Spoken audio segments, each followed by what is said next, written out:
Hi, everyone. Welcome. Today we're going to pick up with what happens after the death of the Prophet Muhammad. Let's look at this a bit more closely. Just to do some review, the Prophet Muhammad was born and lived in Mecca, probably born around 570, started receiving the revelations that are the Quran, probably around 610, 615. And in 622, migrated with his followers from Mecca to Medina. This is the start of the Muslim calendar. Basically year zero, or rather year one. Now, between that, he has some battles with the Meccans. Eventually, after about 8 years, re-enters Mecca victorious and is able to take it without any battles. And at that point, he decides to appoint certain people within Mecca, important people from his tribe, the Quraysh, which is the tribe that ran Mecca in general, to positions of importance within this community. He then turns his attention to the polytheists, which were on occasion supporting him, and now kind of forces them to become Muslims, that is, Arabian polytheists or Arabs who are previously polytheists who then convert to his to be believers. And finally, he performs a sort of Hajj in Mecca, and then returns to Medina, where he dies. Now, all of this occurs relatively quickly. Within that, he basically does not leave any clear trail of succession. Even within the leadership, he's not relying on just one person or within his life clearly designating any one person to lead. Already in this early community, there are a few different components, or let's say not factions, but groups of believers that are working together to form this early Muslim community. So who do we have? Basically, the people with probably the most prestige, the immigrants, the Muhajirun from Mecca who moved with Muhammad to Medina. Then we also have his helpers or his partisans, his Ansar in Medina, the people who invited him over, who converted and joined his ranks. And then we have people who joined afterwards in different times, people from Taif, Khaybar, the Qurayshi from Mecca who joined the community, and of course the Jews and the Christians who are part of this larger support group, according to Donner, basically would be grouped under the term believers, which meant all followers of the Prophet Muhammad. Now, the Quran itself doesn't provide any instruction as to succession. As I said, Muhammad didn't designate any successors. And he also kind of kept any clear unofficial successor from appearing. So there was already a question of, should the community be kept under one leader? Wouldn't it be better, for example, to split amongst different factions or different groups and let each of those choose a leader while remain in the community or not? But ultimately, through a process of kind of consultation by people that were close to him, a group of helpers, essentially the Ansar, select Abu Bakr as the new leader of the community. He was already a very early convert to Muhammad's cause in Mecca. But it's already clear at this point that he is not going to continue on the prophecy, right? He's not receiving new revelations from God. The Quran is not being added to. And instead, he is given the title Amir al-Mu'minin, which is the title commander of the believers.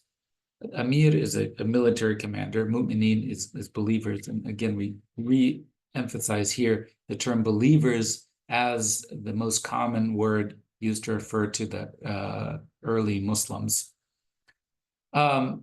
If you look on Wikipedia and other places, you might come across the word Khalifa or Caliph as sort of successor. And this is often what Abu Bakr and the first four leaders of the Muslim community were called. But in reality, this actually wasn't commonly used. This was a later term that was then added. And we'll talk about when people started using the term caliph later on. Now, immediately after the death of the Prophet Muhammad, this created some problems. At the very least, people who had joined Muhammad's cause, and many different groups did, from nomadic tribes and others, partially just because it was clear that he had a strong military advantage, he had many troops, it was easier to join his cause than to fight him or to refuse to be affiliated. These groups understood their affiliation with the believers to be based solely on an agreement with Muhammad. So after he died, that agreement was essentially canceled, and they were free to go back to their ways and to their independence. Now, this is called the Ridda Wars. Ridda literally means apostasy now. I mean, actually, it literally means to turn back. Radda means to respond, to turn your back to. And it takes the figurative meaning of apostasy because it was seen as people, who had become Muslims, and then turning back to polytheism. But it's more of actually an act of, tribal de-affiliation from the group. But this was, again, seen as unacceptable. And so one of the very first things that Abu Bakr has to do is to force these tribes to basically stay within the group, right? That they're not going to split up amongst all these different parties within the believer community, that they're going to keep one community. And this is the so-called Ridda Wars, in which he basically uses the troops and the support of the new believer / Muslim community to force these tribes back into the fold. And so Abu Bakr is also known, he's given the name as-Siddiq. Now, Siddiq means someone who tells the truth, etc., but it also means someone who forces you to pay your taxes. And this gives a sense of what exactly is at stake, that he's forcing these groups to come back and pay taxes, to be part of the fold, to pay part of the zakat and other tributes, to contribute to the Muslim or believer community. What's interesting is that already it was clear that these tribes understood the power of the claim that Muhammad was making, and that he had combined prophecy with a new political community, and that he was uniting all these different Arab tribes with the power of claiming to be a monotheistic prophet. And for this reason, a lot of these different tribes actually come up with their own prophets or prophetesses. So in Yemen, we have this group called basic different tribes. There's Aswad al-Ansi. The tribe of Asad has a guy named Talha ibn Khuwaylid. The tribe of Tamim has a prophetess named Sajja. The tribe of the Hanifa has a prophet named Musaylama. Each of these tribes basically rebels, brings up their own prophet, and tries to kind of create a model of the Muslim community that Muhammad first came up with. Now, this doesn't work because the early Muslims under Abu Bakr are able to bring back these groups under the fold. But we kind of see, again, just how successful Muhammad's ideas already were.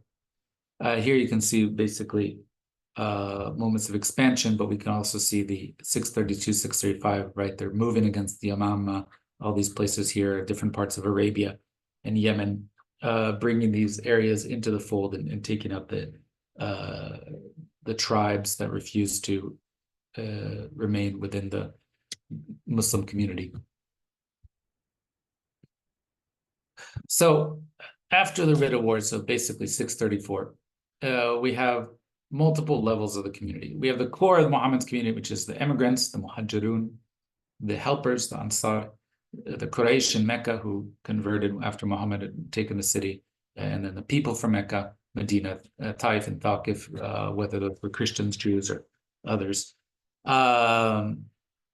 Then we have below them kind of the nomadic tribes, polytheistic tribes that supported the believers during the Ridda Wars. So of course, there was so many rebellion tribes that they needed the support of different nomadic groups. Often these nomadic groups, Medina supplied the troops. They were, given prestige and precedence for that. Below them, there was the tribes that had rebelled during the Ridda Wars, the Hanifa tribe, Tamim, Tayy, Kinda. Now, these tribes not only were given less precedence, and certain times they were actually enslaved and forced to work on basically large agricultural estates around oases, especially in Eastern Arabia. So if we were to go back to this map, which doesn't show up around here, with kind of Bahrain, that area.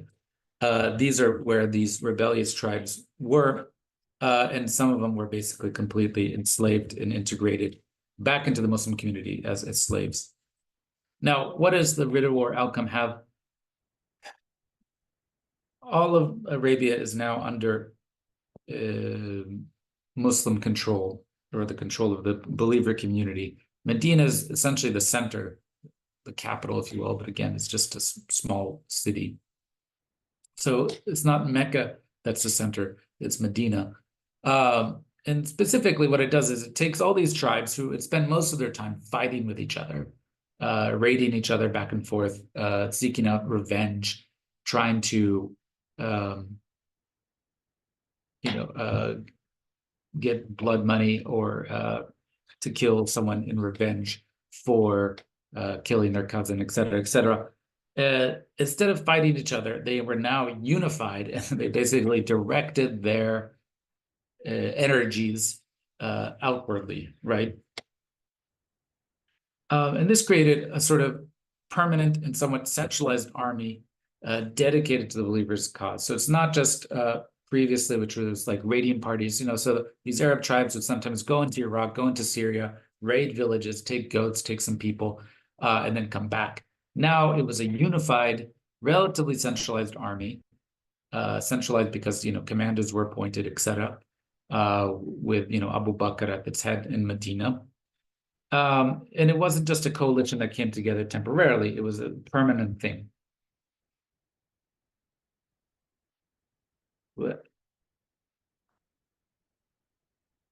Okay, so what this basically means is that now they're expanding and they're attacking different areas beyond Arabia, right? So Arabia was always a sort of no man's land. There weren't any states or law there. Everything revolved around tribes, etc.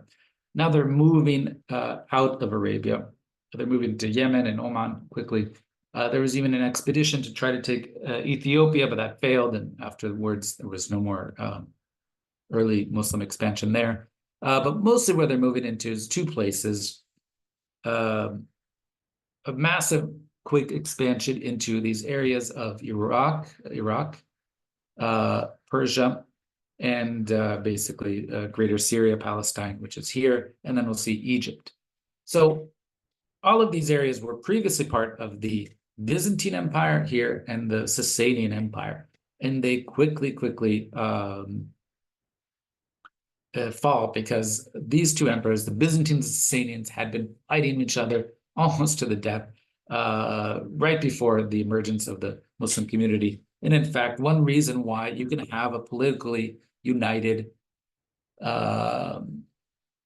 Arab nomadic polity right now is because the Byzantines and the Sasanians were no longer trying to control or keep tabs on this region. And this allowed for the unification of Arabia, and therefore for these troops to now expand into other areas. You can see here on the map, on this dashed line, the early campaigns, again, which were focused on, these are the Ridda Wars, basically Bahrain, Yemen, Oman, moving into southern Palestine, etc.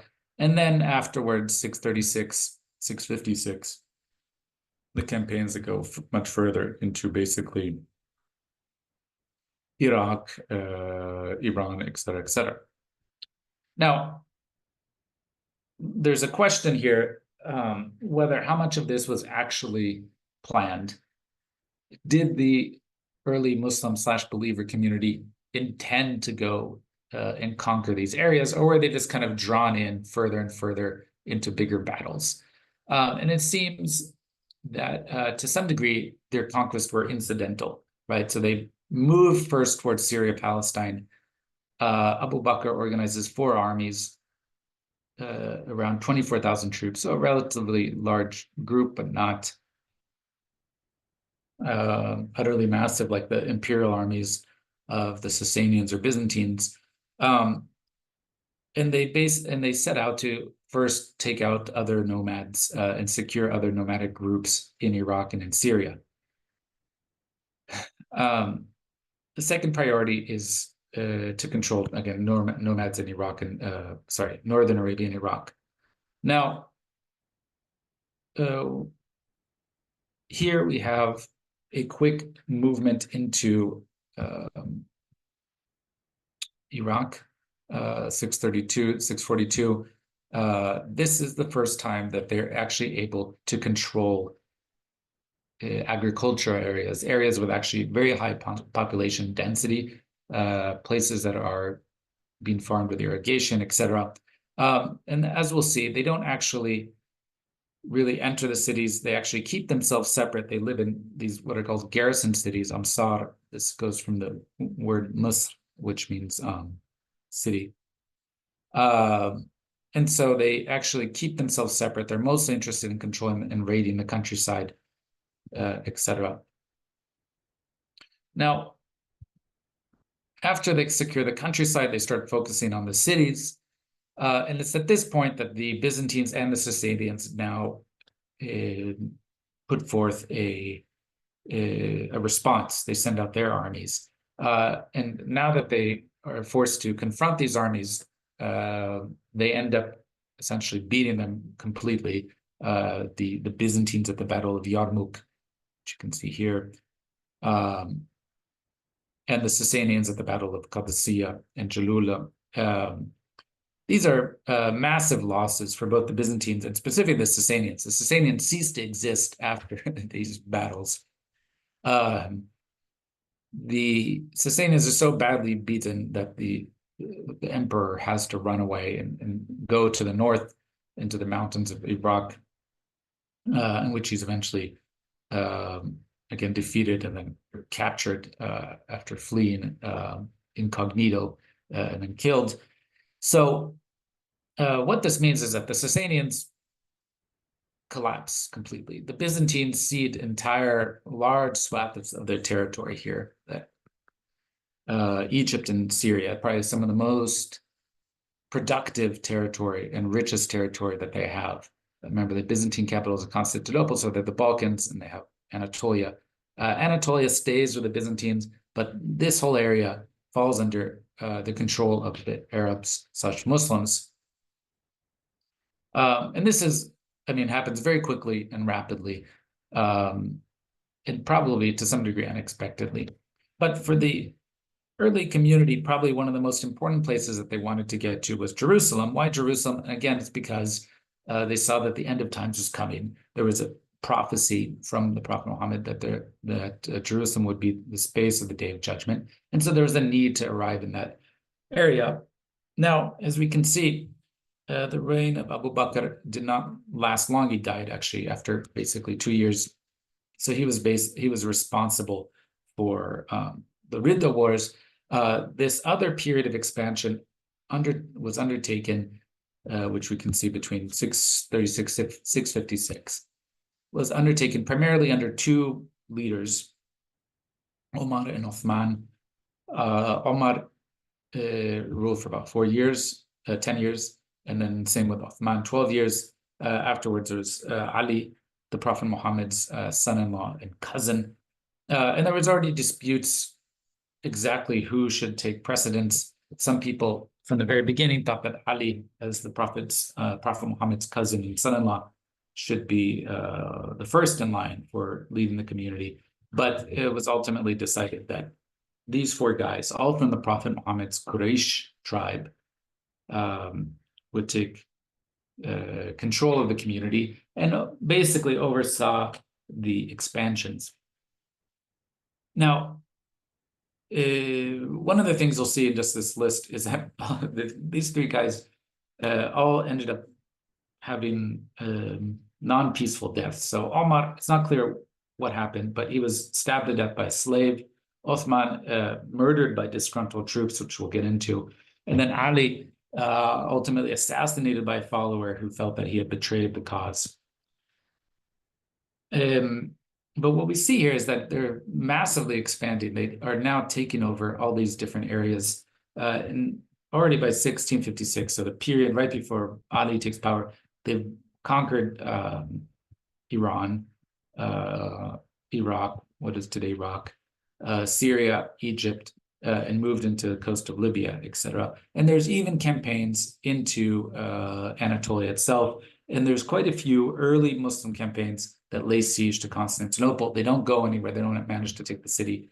But there are early companions of the Prophet Muhammad that have managed to, or early Muslims that have managed to attack Constantinople even. So that's just a quick overview.